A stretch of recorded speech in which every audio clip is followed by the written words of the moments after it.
क्या हम एक और बड़े वैश्विक आर्थिक संकट की दहलीज पर खड़े हैं? पिछले 10 दिनों से वेस्ट एशिया में जो हो रहा है उसने पूरी दुनिया की नींव हिला दी है। कच्चे तेल के दाम रॉकेट की रफ्तार से भाग रहे हैं और आज यानी 9 मार्च को अंतर्राष्ट्रीय बाजार में एक ऐसा धमाका हुआ जिसने 43 साल के सारे रिकॉर्ड तोड़ दिए।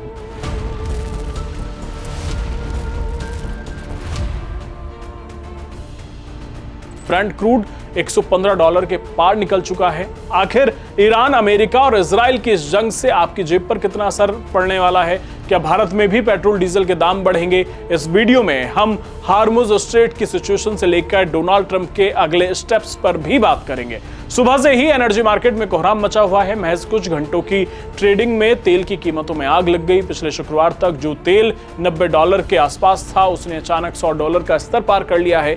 3.5 साल में ये पहली बार है जब ऐसी सुनामी दिख रही है। अगर हालात यही रहे तो $120 या $130 का स्तर भी दूर नहीं है। ईरान और इजराइल की जंग सिर्फ सीमाओं तक सीमित नहीं रही बल्कि तेल के खजानों तक पहुंच गई है। अमेरिका और इजराइल ने ईरान के प्रमुख तेल डिपो को निशाना बनाया है। जवाब में ईरान ने भी कुवैत, कतर और यूएई में अमेरिकी ठिकानों पर हमले किए हैं। जब दुनिया के सबसे बड़े तेल उत्पादक क्षेत्र में मिसाइलें चलती हैं तो मार्केट का डरना लाजमी है। इराक और कुवैत जैसे देशों ने तो उत्पादन तक कम कर दिया है क्योंकि उन्हें अपने शिपमेंट के लिए सुरक्षित रास्ता नहीं मिल रहा।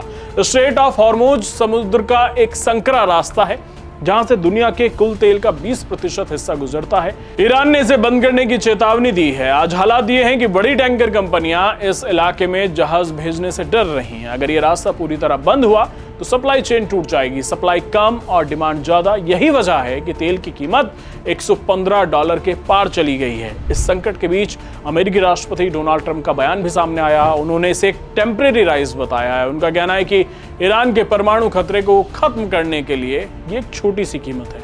लेकिन क्या वाकई ये कीमत छोटी है? अमेरिका में पेट्रोल के दाम 47 सेंट से बढ़कर $3.45 प्रति गैलन पर पहुंच गए हैं। अगर कच्चा तेल $115 या $117 पर टिका रहा तो माल ढुलाई महंगी हो जाएगी। इसका मतलब है कि किचन से लेकर इलेक्ट्रॉनिक्स तक हर चीज की कीमतें बढ़ने वाली हैं। वेस्ट एशिया की ये जंग अब सिर्फ जमीन की नहीं है बल्कि तेल और अर्थव्यवस्था की जंग बन चुकी है। 1983 के बाद की सबसे बड़ी वीकली जंप है। अगर युद्ध के हालात नहीं बदले, ऐसे ही बने रहे तो आपके और हमारे जैसे लोगों के लिए महंगाई का बोझ बढ़ने वाला है। धन्यवाद।